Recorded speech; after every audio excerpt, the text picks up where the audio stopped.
The sun stood high over Split Ridge when they hauled Maribel Grafton onto the wooden platform. A hat pin fixed a veil to her hair. Her torn white dress clung like a surrendered flag. Mayor Silas Trumbull raised a gavel and grinned. $2 buys you a spit to settle her family's debts, he barked. Coins and bills rattled into a shallow wooden box. Maribel kept her hands bound at her waist, holding them still because stillness felt like the last dignity left.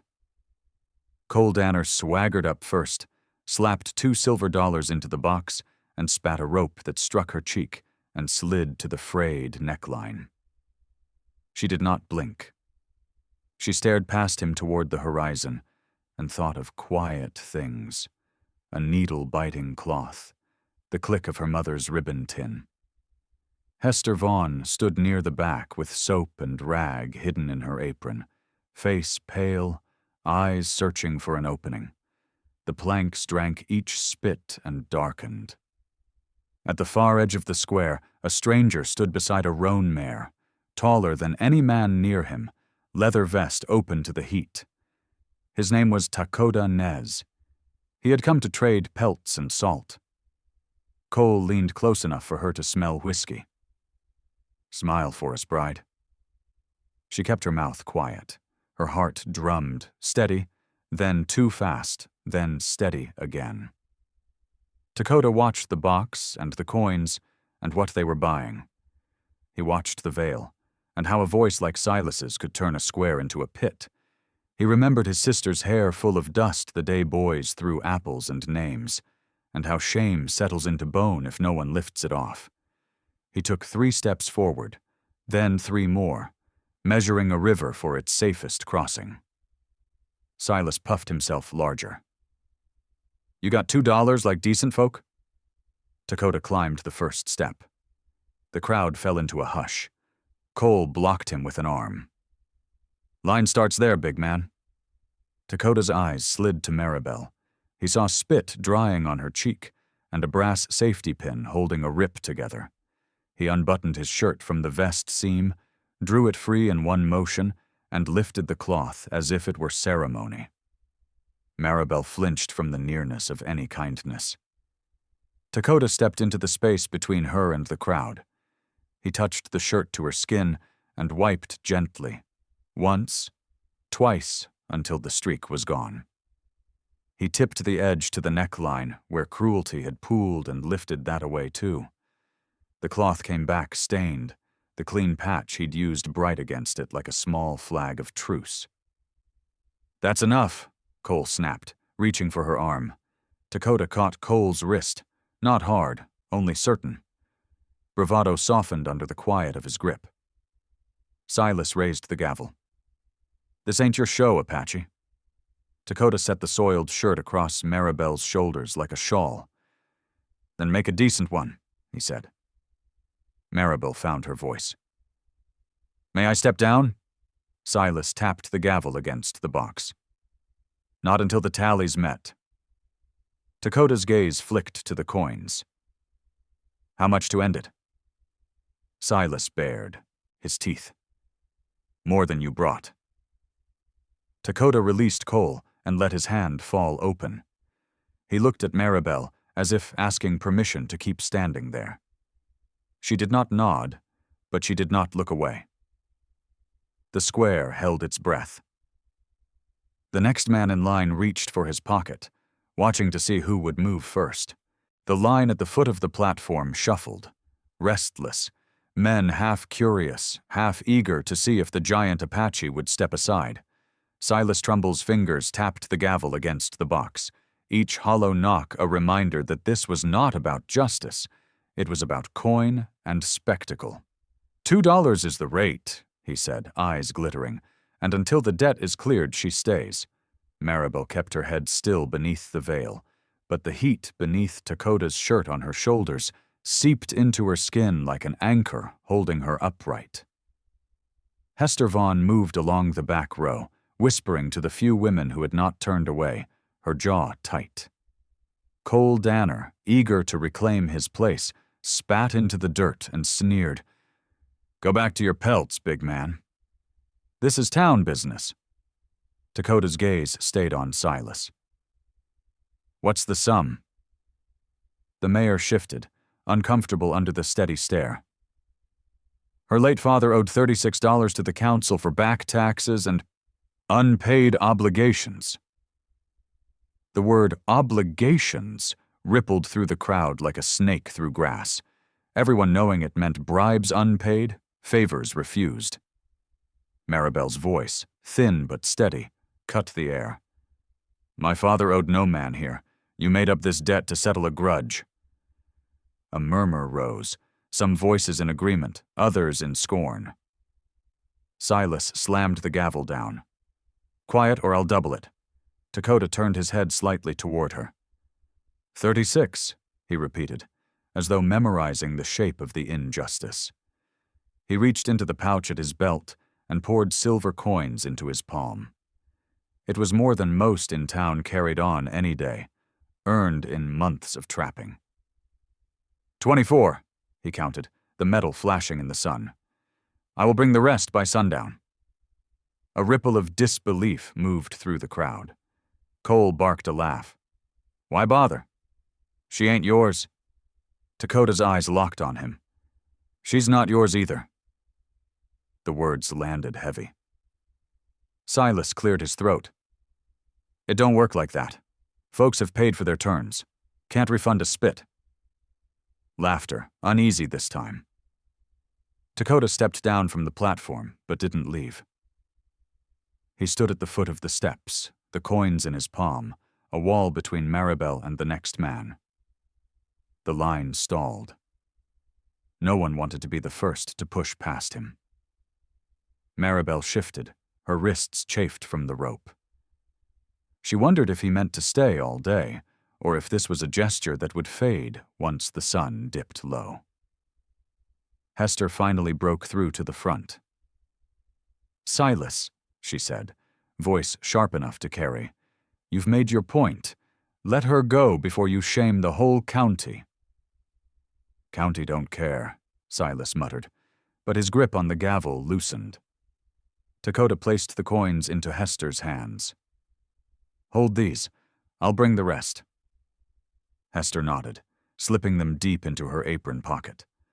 Cole stepped forward, testing the giant. Move. Dakota didn't. Cole's smile faltered when the Apache's shadow fell over him. You paid $2, Dakota said, voice low enough for only a few to hear. You got your spit. Leave. Cole looked to Silas for support, but the mayor only waved him off, calculating the risks of pushing harder. Maribel, beneath her veil, exhaled for the first time since she'd been dragged onto the platform. The square felt different now, still hostile, but with a gap in the wall that had been closing in on her all morning. Somewhere beyond the crowd, a horse snorted, impatient. Dakota tilted his head toward her, an unspoken promise that he would return. Then he turned, coins gone from his palm, walking into the glare of the sun as the line dissolved into whispers. The platform stood quieter now, though the air still carried the tang of dust and spit. Silas Trumbull called half-heartedly for order, but without the line of paying men, the crowd began to drift toward the saloon, or shade. Maribel's wrists throbbed where the rope bit her skin, and she glanced once at Hester, who clutched the coins in her apron like they might vanish if she blinked. Bring her down, Silas muttered to one of the deputies, his voice sour at the loss of his show. The man obeyed, untying the knot with a jerk that nearly pulled Maribel forward. She steadied herself, refusing to stumble in front of the few who still watched. When her feet touched the dirt, the heat rose through her thin shoes, grounding her after the hours of humiliation. Hester slipped to her side, looping an arm through hers. We'll get you cleaned up, she whispered. Maribel let herself be guided away from the stage, but her eyes searched instinctively for the tall figure who had stood between her and the crowd. She found him near the hitching post, saddling his roan mare with measured care. He didn't look up as she approached, but when Hester paused to speak to another woman, Maribel stepped closer. "You didn't have to do that," she said softly. Dakota Nez tightened the girth strap before answering. No one did. The words hung between them, carrying both truth and accusation. She studied him. Braided hair, skin bronzed by sun, shoulders that seemed carved from the same ridges as the hills beyond town. "You're Apache," she said, not as a question. His gaze flicked to hers, dark eyes holding steady. "Dakota Nez, I came to trade, not to watch a woman shamed for sport." Maribel's lips pressed together. She wanted to tell him the debt was a lie, but the whole town already knew, and those who believed her didn't have the power to change it. "They'll call you a troublemaker," she warned. "They've called me worse," he replied, swinging the saddlebag into place. She noticed the weight of the pelts inside, the kind worth good money at market. "Why spend your silver on me?" she asked. For a moment he didn't answer, just adjusted the bridle and smoothed the roan's mane. "Once," he said finally, "my sister stood where you stood." Different town, different price. No one stepped forward. The way he said it told her everything else she needed to know. She could picture a younger girl in the dust, the same cruel laughter ringing in her ears. "And your sister?" she asked. His jaw worked once before he said, "She died that winter." The words landed heavy, like a stone dropped in still water. Hester rejoined them, sensing the quiet. "Maribel, come on. You need water." Dakota nodded toward the seamstress. "I'll bring the rest of the silver by sundown." He started to turn away, but Maribel stepped forward. "Dakota, thank you." He met her eyes briefly, then mounted in one fluid motion, the roan shifting beneath him. "Keep the shirt," he said, and with a slight tug on the reins, he rode toward the northern road, leaving the crowd's whispers in his wake. Hester tugged her gently towards the sewing shop. Best get inside before Silas thinks up another way to collect. As the door closed behind them, Maribel realized her shoulders still held the faint weight of his shirt, and that the dust on her skin was no longer the only thing she carried. By late afternoon, the heat had pressed itself into every corner of Split Ridge. Inside Hester Vaughn's sewing shop, Maribel sat by the window, sipping tepid water while Hester rinsed the stained shirt in a basin. "Won't come clean easy," Hester muttered, working the cloth between her fingers. "But it's worth saving. Man gave it to you like it meant something." Maribel didn't answer. Her thoughts were out on the northern road where Dakota had ridden. She wondered if he would return at all, or if his silver was only a token gesture to give her a moment's reprieve. The door swung open, jangling the bell, and Mayor Silas Trumbull stepped in with the air of someone inspecting goods he didn't intend to buy. His eyes swept the room and landed on Maribel. "You ought to be thanking me," he said, "for giving the town a chance to balance your father's debts." Hester stiffened. "You call that balance?" she asked, setting the damp shirt aside. Silas ignored her, moving closer to Maribel's chair. "That Apache's interference won't help you. Men like him come through, stir up trouble, and vanish. By sundown tomorrow, you'll still owe me $12. Maribel met his gaze, her voice steady. "You made up the debt, Silas. Everyone knows it." His smile was thin, the kind that hides a bruise behind it. "Doesn't matter what they know, only what they'll do, and they won't cross me." He leaned in slightly. "Tell your giant friend to keep his distance, or he might find the sheriff asking about stolen pelts." Hester stepped forward, planting herself between them. "You've said your piece. Now get out." Silas looked past her to Maribel again. "You've got until noon tomorrow to pay, or I'll find a way to collect worth more than coin." The door shut behind him, leaving the smell of dust and sweat in his wake. Maribel's fingers tightened around the glass until Hester took it from her. "You can't meet that kind of man head-on," Hester warned. "He's got too many hands and too many pockets." Maribel stood and went to the small table where the shirt lay. She touched the clean, damp cloth, feeling the weave under her fingertips. "He'll come back," she said, more to herself than to Hester. "You think so?" "I know so," Maribel answered, though she wasn't sure why. Maybe it was the steadiness in Dakota's eyes, or the way he'd put himself between her and the crowd without asking for anything in return. Outside, the shadows stretched long across the street. In the distance, the faint thud of hooves drew closer. Hester moved to the window, parting the lace curtain. "Well, either you're a prophet or a fool," she murmured. Maribel joined her and saw the tall figure on the roan, riding at a measured pace into town. Dust rose around him like a low halo in the evening light. When Dakota dismounted, he carried a leather pouch that clinked with the weight of coins.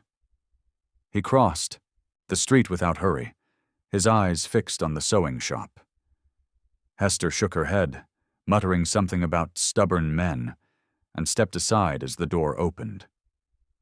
Dakota set the pouch on the table, its mouth open to show neat stacks of silver. "The debt's paid," he said. "Silas has no more claim." Maribel looked from the coins to his face, searching for the catch, but found none. "Why?" she asked again, softer this time. Dakota's answer was simple. "Because you should walk this town without bowing your head." Dakota's words lingered in the air, heavier than the pouch of coins on Hester's table. Maribel searched his face, half expecting some hidden bargain to surface, but his gaze was steady, unreadable in the fading light. Hester crossed her arms. "Silas won't take this kindly," she warned. "He'll find another way to make her pay." Dakota nodded once. "Then I'll be here when he does." It wasn't said as a boast, but as a plain statement of fact. Maribel felt a strange warmth at the certainty in his voice, something she hadn't felt since before her father's death. A sense that someone meant to stand with her, no matter the cost. She touched the edge of the pouch, the silver cool against her fingertips. "You said your sister—" she began, then hesitated, not wanting to press too far into a wound that still looked fresh behind his eyes. Dakota glanced toward the window, watching the street where shadows had begun to gather. "Her name was Nasha. She was younger than you. When my father died, I went north to work for a cattle outfit. She stayed in our mother's lodge. That winter the soldiers came, took her to a fort town and paraded her. $2 a man to spit or throw scraps." His jaw tightened, the words stripped down to the bone. "I wasn't there to stop it." Maribel's throat ached. She pictured a girl younger than herself, standing where she had stood this morning, the weight of each coin buying a little more shame. "And after?" she asked softly. "She didn't last the winter," Dakota said. "Sickness took her, but it wasn't just sickness."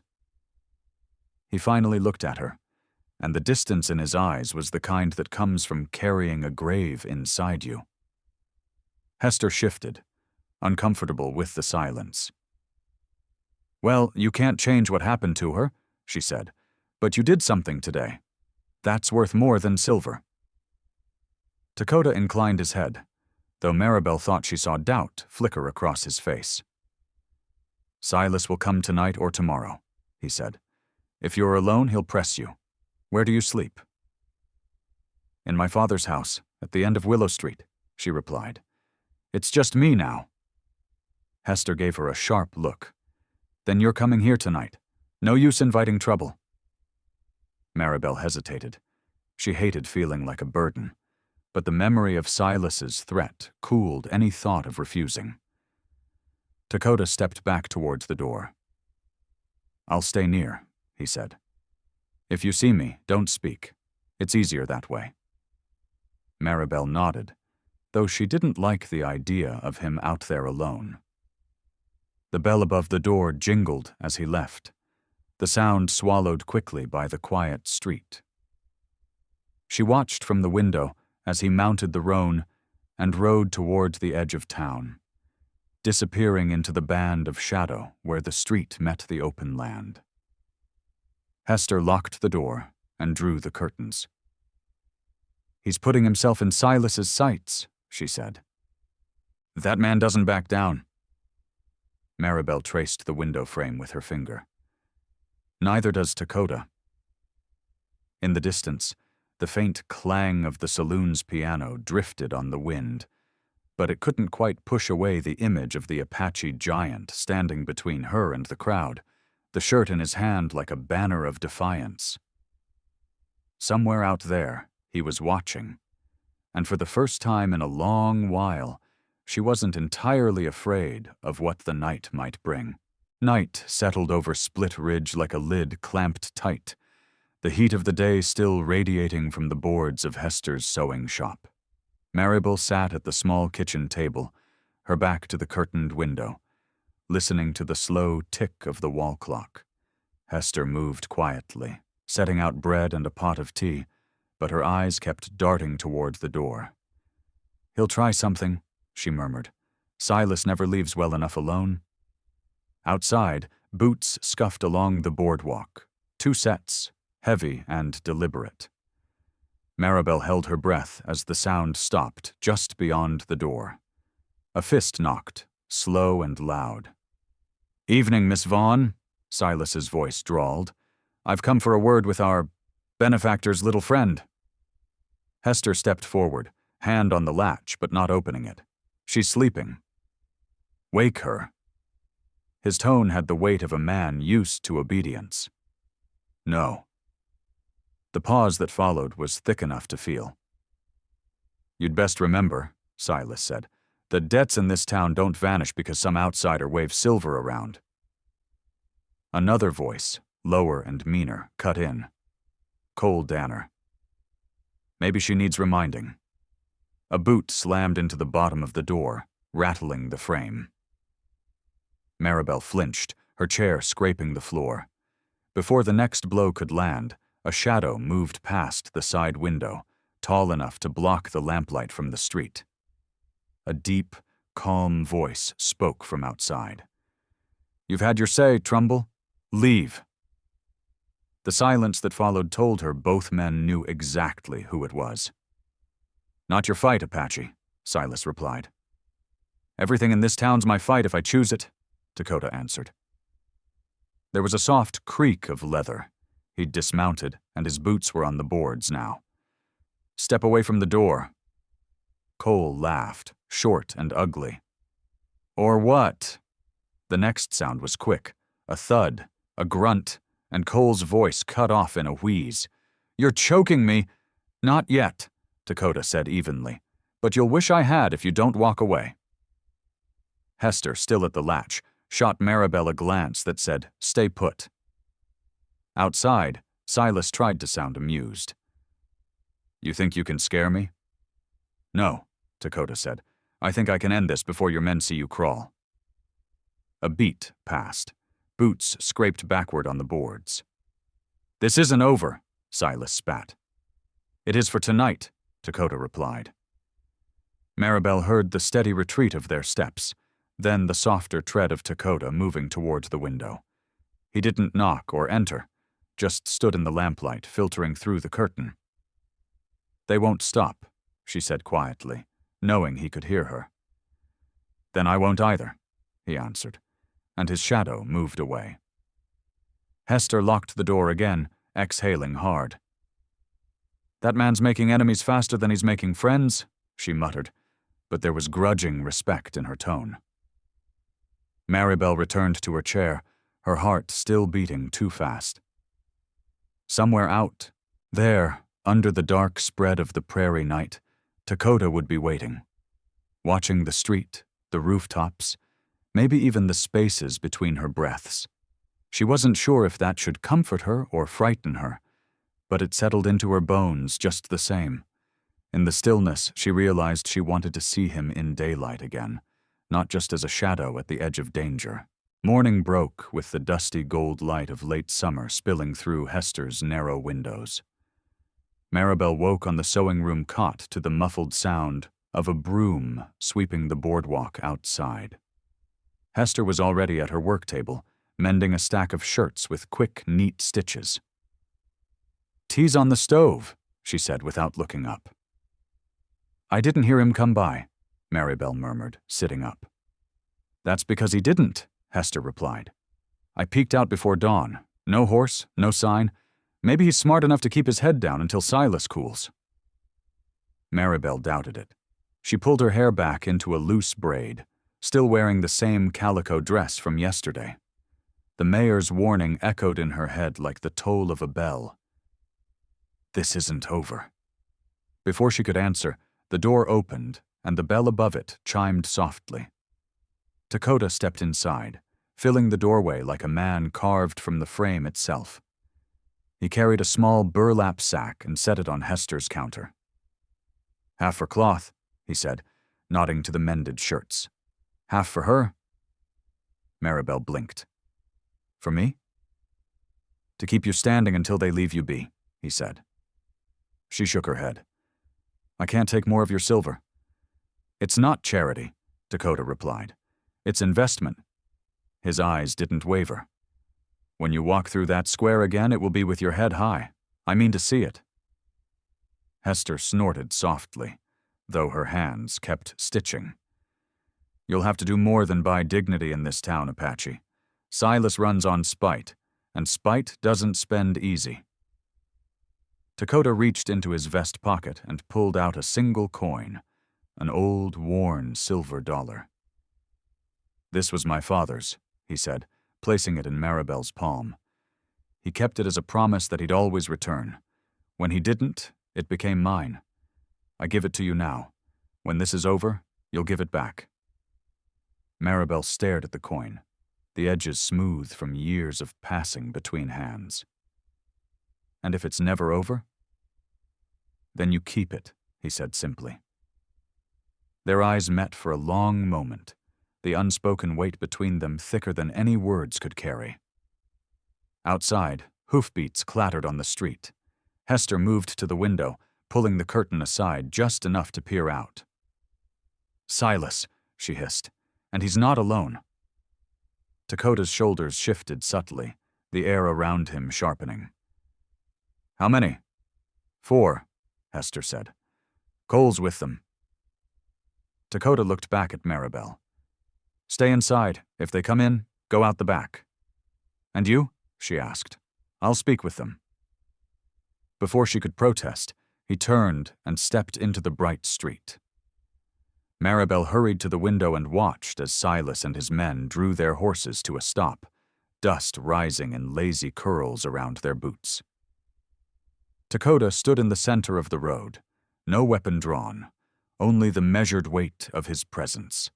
Silas dismounted slowly, tying off his reins, with deliberate care, as if to remind the watching townsfolk that he moved on his own time. "You've been busy," the mayor said, "paying debts, making promises." Dakota didn't move. "And?" Silas smiled without warmth. "And I've got another debt you can pay. Yours, for breathing my town's air." Cole chuckled from horseback, tapping the butt of his rifle. "Maybe $2 a spit was too cheap." Dakota's hand rested on the pommel of his saddle, not for a weapon, but as though anchoring himself. "You're welcome to try," he said, his voice carrying easily down the street. The street had gone still enough to hear the wind move grit along the boardwalk. Dakota stood square in the road, his shadow stretched long toward the 4 mounted men behind Silas. Maribel, half hidden behind Hester's curtain, could see the way the townsfolk leaned in doorways and under awnings, pretending to busy themselves while their eyes stayed fixed on the standoff. Silas stepped closer, boots grinding into the dirt. You walk in here with your tall frame and your fine silver, and you think that makes you untouchable. But every man's got a price. Dakota's gaze was steady. Some men can't be bought. Then they can be broken, Silas said. Cole swung down from his horse, rifle still in hand. You cost us a good bit of coin yesterday. Men wanted their fun. Now they're sore, and I'm here to balance things. Dakota's eyes flicked once toward Maribel's window, just enough to let her know he knew she was watching, before returning to Cole. You spit on her once. That was your mistake. Spitting again will be mine. Cole smirked, stepping forward until they were 3 paces apart. You think you can take me? No, Dakota said evenly. I think I can stop you before your breath reaches her. Laughter rippled from one of Silas's men, but it was thin, the kind that covers unease. Silas gestured lazily with one hand. Boys, clear him from the street. 2 of the mounted men dismounted, moving to flank Dakota. The Apache shifted his weight subtly, boots firm in the dust. Last chance, he said, his voice low but carrying. Leave. Cole swung his rifle up, not quite aiming but close enough to call it a threat. Dakota's hand shot out, gripping the barrel and twisting sharply. The motion sent Cole stumbling, the rifle clattering to the ground. Before he could recover, Dakota planted a hand against his chest and shoved hard, sending him backward into the dirt. The crowd that had been pretending not to watch suddenly leaned forward, murmurs rippling. Silas's mouth tightened. Enough, he snapped, but his voice lacked the ease it had held minutes earlier. Dakota stepped back, hands open, showing he hadn't drawn a weapon. You've made your point, Silas said, though his tone was more for the bystanders than for Dakota. He jerked his chin toward Cole. Get up. Cole scrambled to his feet, his pride more bruised than his body. This ain't done, he muttered. It is if you want to keep that rifle, Dakota replied. Silas glared at Dakota for a long beat, then spat into the dust. Not at him, but close enough to mark the ground between them. Without another word, he mounted his horse, signaling for the others to follow. They rode off in a cloud of dry dirt, leaving the street oddly hollow in their wake. Dakota turned only when they were gone, glancing once more at the sewing shop window before walking to his horse. Maribel stepped back from the curtain as he swung into the saddle. Hester exhaled sharply. You know he just drew a line, don't you? Maribel nodded, still watching the door even though Dakota was already riding away. Yes, she said quietly, and I think Silas means to cross it. Outside, the street began to stir again, the hum of cautious conversation threading through the air. But the dust where Dakota had stood still held the faint outline of his boots. 2 marks pressed deep, as if daring anyone to step into them. By late afternoon, the air in Split Ridge had taken on a strange, brittle tension, as though the whole town was waiting for a storm that didn't yet show in the sky. Maribel worked quietly beside Hester, mending a hem, but every creak of the boardwalk outside made her glance toward the door. Hester's needle moved in quick, sharp jabs. If they mean to come, it'll be before dark, she said. Silas likes to make his points when there's still light for everyone to watch. Maribel's fingers trembled just enough to catch the thread. Then maybe we should close up now. Hester shook her head. Close too early, and you'll look scared. He'll smell that a mile away. The bell above the door jangled suddenly. Cole Danner stepped inside, his hat low, the bruise of dust still on his shirt from his fall that morning. 2 other men followed, filling the small shop with the sour scent of sweat and tobacco. Afternoon, ladies, Cole drawled, though his smile didn't touch his eyes. Mayor sent me to collect the rest of that debt. Interest's gone up. Hester set her mending down, and planted both hands on the counter. "Debt's paid. You can tell Silas to look elsewhere for his sport." Cole took a slow step toward Maribel. "Oh, I think there's more to collect. See, you embarrassed me this morning, and that don't sit right." Maribel rose from her stool, keeping the work table between them. "I didn't lay a hand on you. You didn't have to. Your friend did it for you." He leaned forward, the brim of his hat casting his eyes in shadow. "Where is he now? Out of town already?" A sharp knock rattled the back door. Cole's grin widened. "Maybe that's him now, bringing me a proper apology." One of his men moved toward the rear, but the moment he lifted the latch, the door swung open hard, slamming into his shoulder. Dakota filled the frame, one hand shoving the man aside as he stepped in. His height seemed to shrink the room, the lamplight catching in his dark eyes. "Leave," he said, the single word low and final. Cole straightened but didn't move. "Or what? You'll throw me down again in front of my friends?" "Yes," Dakota answered, and the certainty in his voice drained some of the swagger from Cole's posture. The man Dakota had shoved tried to recover, reaching for the pistol at his belt. But Dakota's hand caught his wrist and twisted, sending the weapon clattering to the floor. "Pick it up," Dakota said to Hester, without looking away from Cole. She did, tucking it under the counter. Cole's jaw worked. "This is between me and her."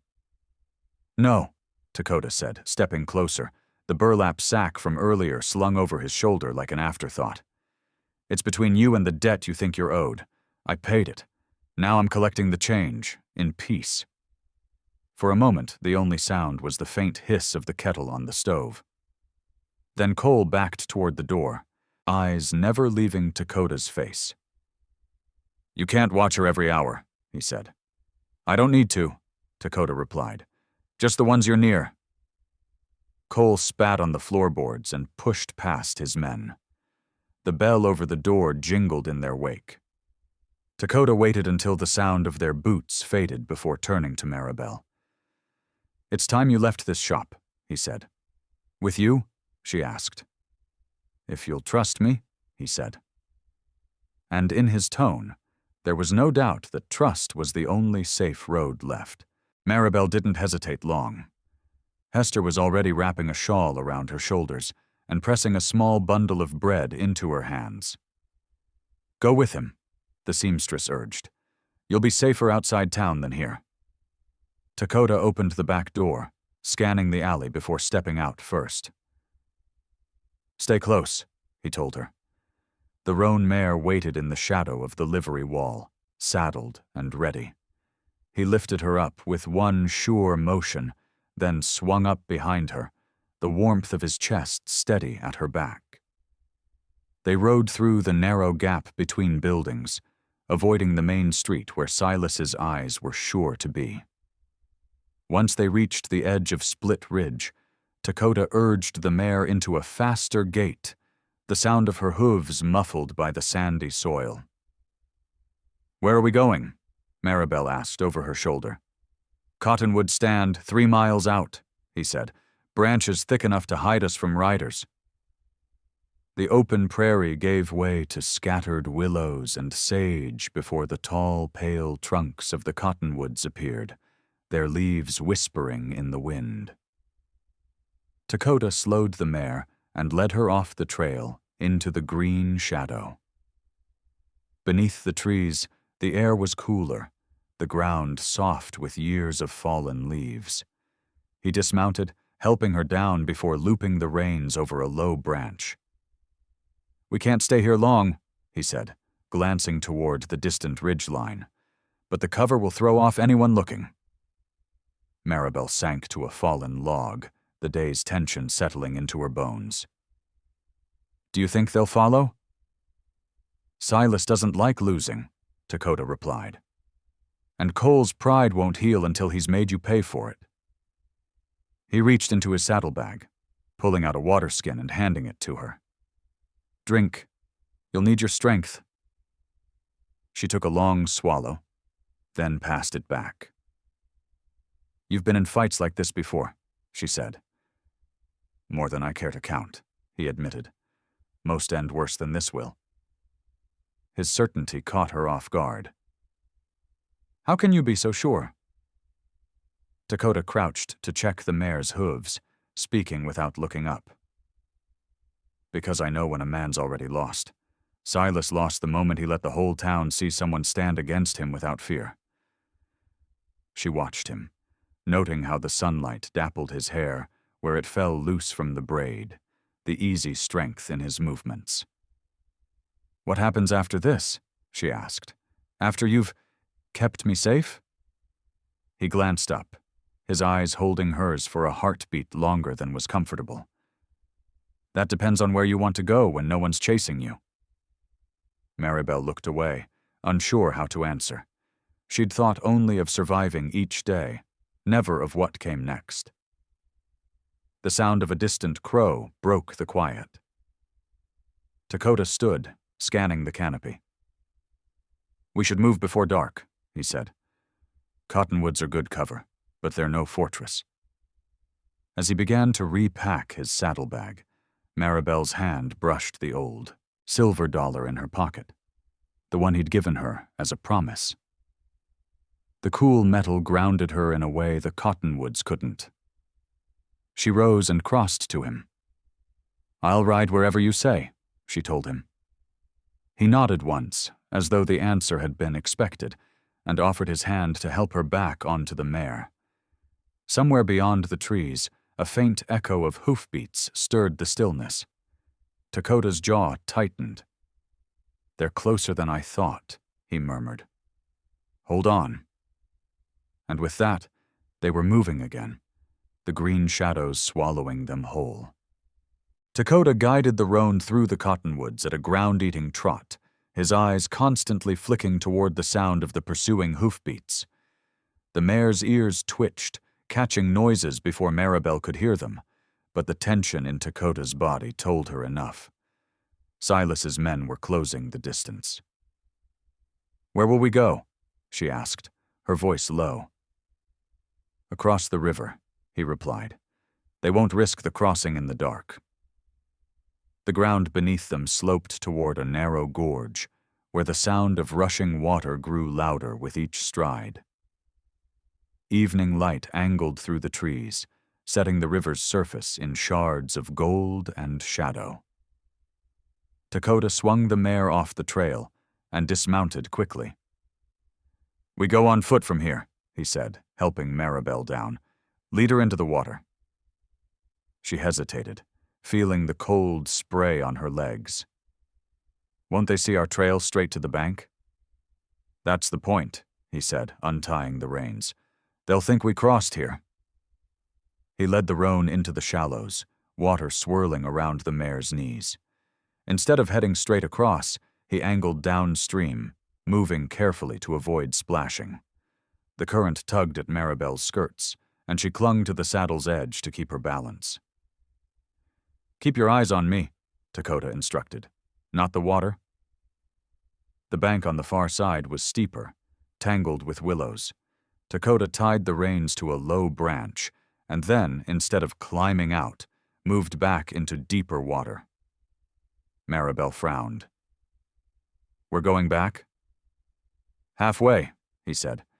"We'll double back along the shallows, then leave the river where the bank is flat. They'll follow our tracks here, think we crossed, and lose time searching." As they retraced their path, the distant shouts of men carried over the wind. They were closer than before, the metallic jingle of tack ringing clear. Dakota urged Maribel into the shadows of an overhanging bluff. "Stay low." The mare shifted nervously, ears flicking towards the sound. A moment later, 3 riders appeared on the ridge above, their silhouettes framed against the fading sky. Cole's voice was unmistakable. "Tracks go right to the water. Bet they're on the far side already." "Spread out," another man ordered. "Check downstream." The riders turned away, disappearing into the trees, and Dakota exhaled slowly. "We move now," he whispered. He led them out of the water at a shallow bend, their boots sinking into soft earth. The cottonwoods here grew thicker, their trunks pale and close together, swallowing the last light of day. Maribel stumbled once, catching herself on Tekoda's arm. "Sorry," she murmured. "Don't be," he said. "Better to fall here than on the bank where they can see you." They pushed through the trees until the sound of the river dulled to a faint rush behind them. At a small clearing, Tekoda stopped. "We camp here, just for tonight."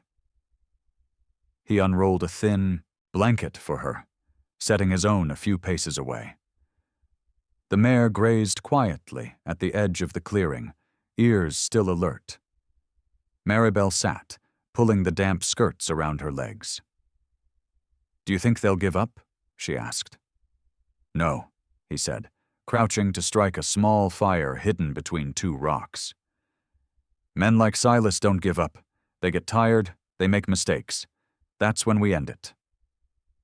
She studied him in the flickering light, the shadows carving sharp lines across his face.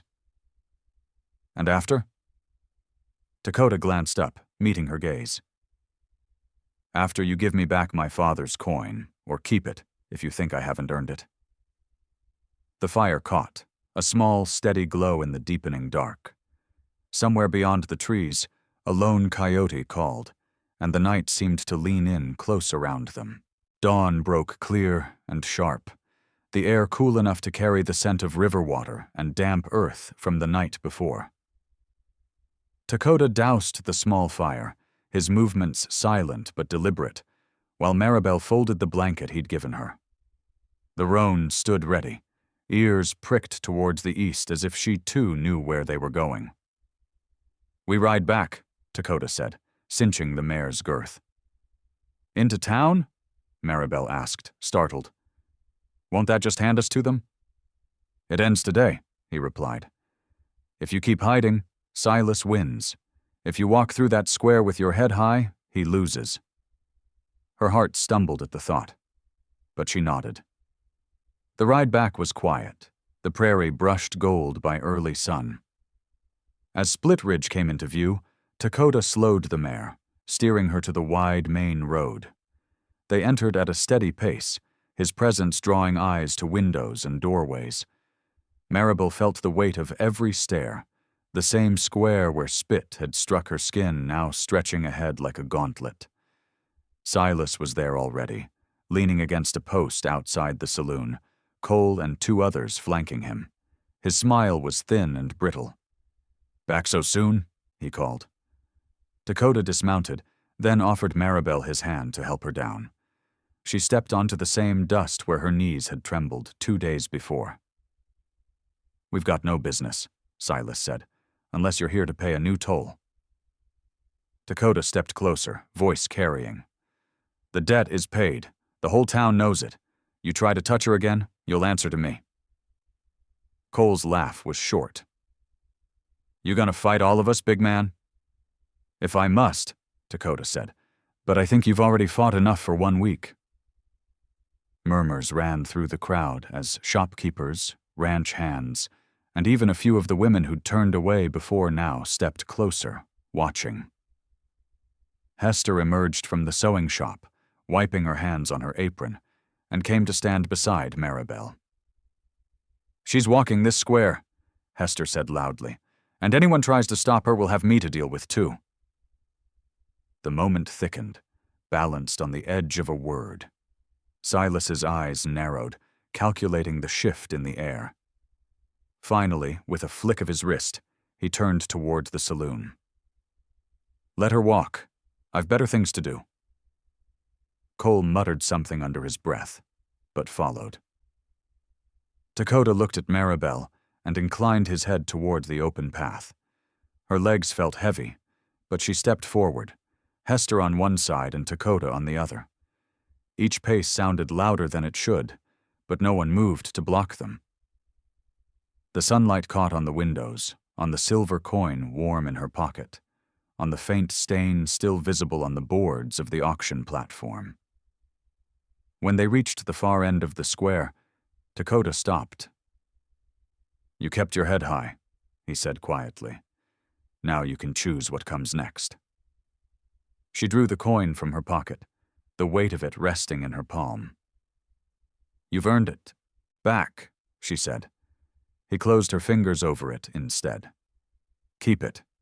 Let it remind you you're worth more than what they tried to sell you for."